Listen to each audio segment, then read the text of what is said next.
with every loss in life, there's a win. And when it comes to the pandemic, with the loss of public events, you found a win with private serenades. So please share the story of your creative solution to the COVID problem. Yeah, so before COVID happened, I was doing a lot of big events, corporate events, big weddings, and when that COVID happened, I was like, man, am I going to be able to still share my music? What am I going to do? And I was doing some online things, but I didn't have any idea of what it would look like to continue doing music. And I had a client reach out to me like 2 weeks after lockdown, and they asked if I could come play outside her boss's window. And I was like, I guess so. Like I've never done anything like that, but why not? I was like desperate for a job, you know.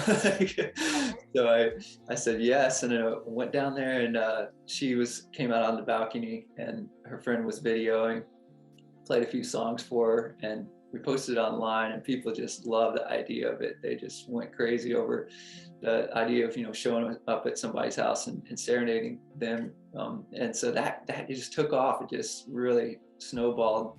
And that gave me the idea, and I just like started, you know, to figure out how I could offer it to people, and it just grew from there.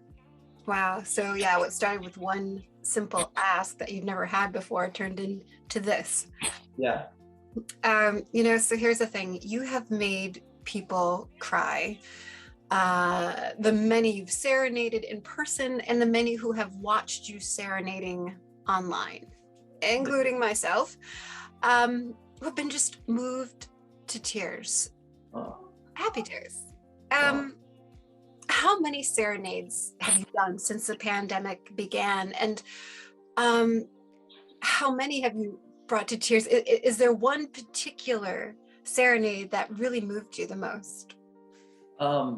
Yeah, I think the number of how many I've done, I haven't even kept up, honestly. Like, I probably need to try to count them up, but probably like at least close to 1,000, I would think. Probably.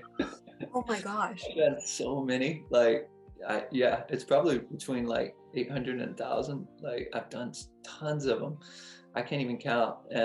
But there's one that really stood out. I think you probably saw the video of the older couple that was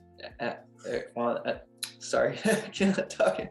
Older couple that was celebrating their 67th anniversary, and they were just such a sweet couple. Like, I could just feel their love for each other, and just a moment created, you know, that I didn't even know those songs that I played were like really special to them until after the fact. Like, I heard, or their family set it up like at midnight the night before, and it was just kind of a last minute thing, and I showed up and just kind of had a feeling to play certain songs, and then after the fact they were like, those are like songs that are our songs, like are special to us. And I don't know, that moment created for them was super special.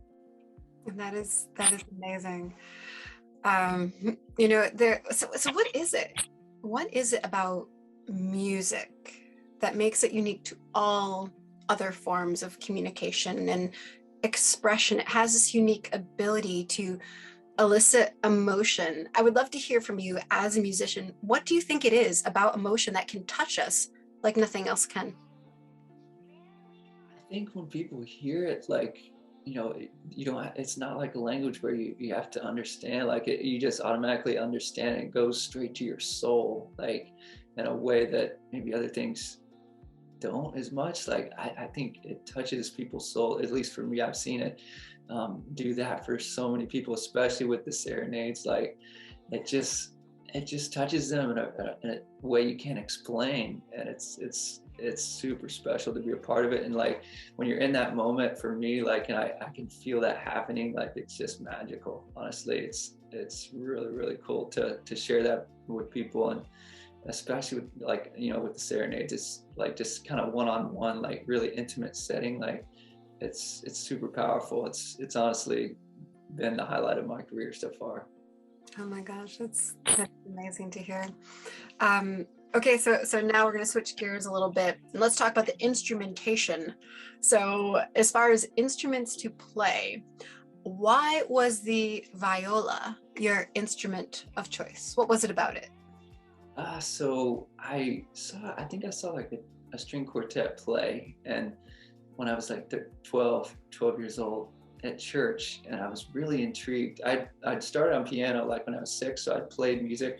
I really loved music, and I wanted to play another instrument as well as piano. So that really piqued my interest when I saw the trio play, and I really wanted to play cello initially, but we didn't have a lot of money, and my parents were renting the instruments to start. We decided we were going to rent to start, and when we went to check out the instruments, cello was like twice as much to rent as a violin or viola. So we're like, man, like maybe not do that. So I was like, well, viola is super similar to cello. Like it's just an octave higher. It's tuned, just an octave higher, and it has some similarities to it. So I was like, I'll just do viola instead. Like it's kind of similar. I'm super glad I picked it because I do a lot of traveling and stuff, and like it's so much easier to travel with. I just love the tone, especially for like the music that I play, like the popular stuff. It's right in the vocal range, kind of the alto vocal range. So it just works really well for what I do. I'm really, really happy. Nice. It was meant to be, I suppose. Yeah. One last question that I just have to ask is, when the pandemic ends, will your serenading come to a close as well? Please just tell me that this is only the beginning of so much serenading to come, please. Oh, absolutely. I feel like a lot of people ask that, and they think, once the pandemic ends, like I'm gonna stop doing it, but definitely not. Like you said, it's just the beginning of it. And the pandemic, like, gave me the idea of it, and I wouldn't have thought of it had this not happened. Honestly, I was just kind of doing bigger events, and I was kind of in that mode. But this really switched up my thinking. It's something super special that I definitely will continue to do.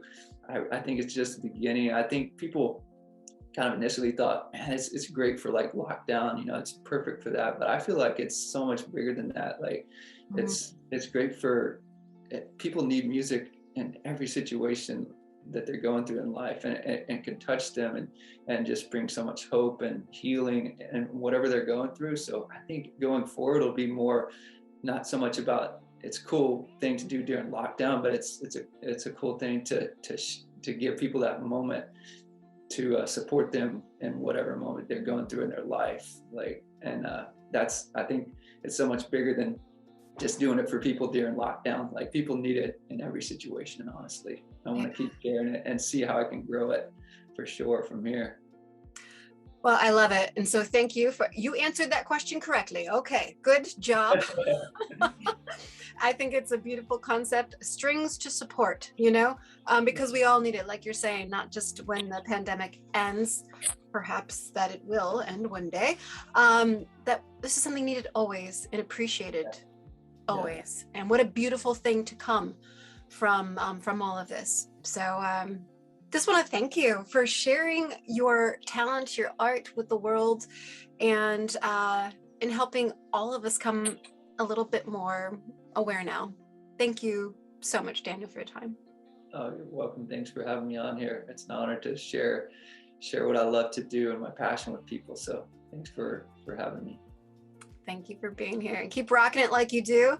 And if people want to book you in, we can just find you online, yes?